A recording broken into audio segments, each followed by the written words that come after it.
Mga kawerpapit, so meron nagtatanong sa atin no, na isa nating subscriber at ang kino-complain niya or yung tinatanong niya is yung kanyang speaker daw ay na-disalign yung magnet, and then since buo pa yung voice coil, gusto niya malaman kung nare-recover pa. Okay, so ito ay nakaipit yung ano na yan na disalign. Okay, nare-recover yan, no? Kagaya nga ng sinabi ko, no? Pag bihasa na yung nagawa, nare-recover. Pero kung baguhan pa lang at na-misalign itong magnet, oh, so disalign siya, so hindi na mare-recover yan, mawawasak. So maliban kung merong magnetizer or demagnetizer. Ayan, so papakita ko lang sa inyo mga kawerpapits natin, oh. So maluwag dito, oh. Ayan, oh, maluwag, di ba? Oh. Ayan, maluwag, oh. Pero pagdating sa portion na to, ayan, oh, hindi na, oh. Okay, so madali lang naman tanggalin yan, no? Kailangan nyo lang ng konting tiyaga. Ayan, oh. So makikita nyo may mga kutsilyo ko dyan na improvise. Pwede namang screwdriver. So tatanggalin nyo yan para ma-recover yung voice coil is unti-unti lang. So kagaya nito, no? Sinimulan ko sa kutsilyo manipis. So susundan nyo ng ano, ng mas makapal naman ng konti. Ayan, oh, gamit lang kayo ng screwdriver and martilyo. So kaya unti-unti, ayan, para yung coil natin ay hindi maipit or ma-deform. Ayan, oh. So dito naman, oh. So ganun lang yan, uunti-untiin nyo hanggang sa maiangat ng diretso para yung coil natin diretso lang din, no? So hindi ko lang ma-demo hanggang huli at medyo masikip itong aking espasyo. Wala ring mapwestuhan yung aking cameraman. Ayan, no? Pero lalagyan pa natin ng isang screwdriver pa para makita nyo mga kawerpapits.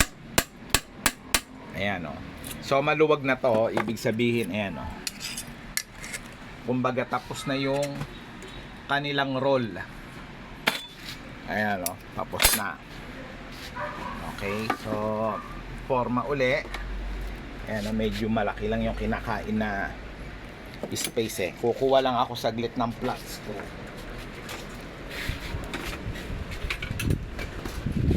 Ayan, oh, flat screw uli. Ayan, okay. So ang magnet naman habang umaangat, kumbaga yung puwersa niyan pahina ng pahina. No, humihina siya. Ibig sabihin, padali ng padali tanggalin, no. Kagaya niya, no. So screwdriver, angat niyo lang konti, no.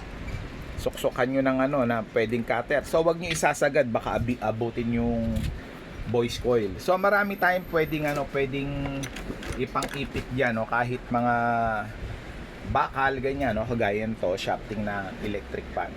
Okay, so hindi natin sinasabi na ito yung standard na gamitin, na kundi yung sa mga nagdi-DIY, no? Ayan, no?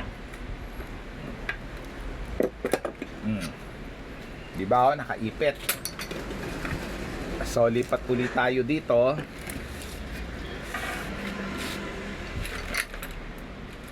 Ayan, no? So ito naman, cutter, oh. Ayan, oh, mapapansin nyo, pahina na ng pahina yung puwersa ng magnet kasi lumalayo na siya dun, eh, sa kanyang top plate. Lumalayo na. Okay, so ito pa, dagdagan pa natin, oh. Simple tip lang yan, no? Pero sa mga expert, no, wag nyo na panoorin, na alam naman natin na maraming mas magaling, no. Ito yung pang mga simple tip lang. Okay. Since yung niyan, distance niyan, makikita nyo lagpas ng 5 mm. Ayan, no.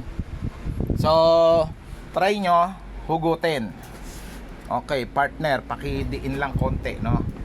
Ayan, tinry ko sa kay partner. Ayan, no. Okay. So ayan, no, nahugot ko na. And then tingnan natin yung yung voice coil. Ayan, no, ito yung coil, oh.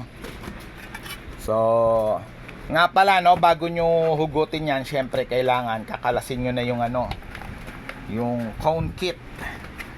Kalas yung cone, kalas yung spider, kasi kung hindi baka ma-damage yan pag huli nyong inano, kinalas. Ayan, no. Okay.